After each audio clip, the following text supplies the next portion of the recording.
Un programme sur 10 jours à l'étape altogovéenne de la caravane KL pour elle. Au menu, des formations dans différentes filières, partant de l'informatique, la pâtisserie, voire l'onglerie et make-up et coiffure. Des métiers pour conduire la jeune fille mère à s'autonomiser. C'est un programme que nous faisons déjà sur Libreville, qui a beaucoup de résultats positifs. Et on espère qu'avec les filles de Franceville, qu'elles vont aussi suivre et qu'elles pourront aussi être une relève pour leurs petites sœurs, des exemples.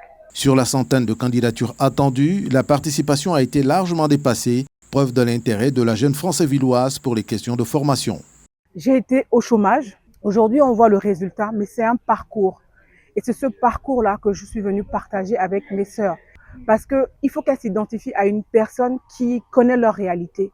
C'est facile de dire à quelqu'un, oui, il faut te bouger, il faut faire un effort, il faut aller travailler. Mais c'est des mécanismes, c'est des étapes. Et il faut les comprendre. Et il faut avoir quelqu'un qui vous explique ces mécanismes-là pour pouvoir les imiter, pour pouvoir s'en sortir.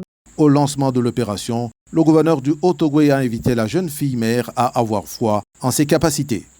La formation, elle n'est pas seulement formelle dans les écoles et dans les centres de formation. Elle peut être aussi dispensée par des personnes ressources à des occasions limitées dans le temps.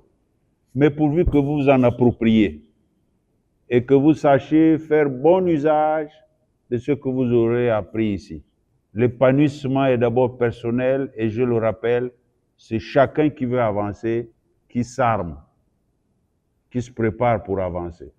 Le séjour dans le Haut-Ogooué de la délégation de KL pour elle, épaulée par l'ONG Femmes Vertueuses, a débuté par des visites de courtoisie aux autorités administratives locales.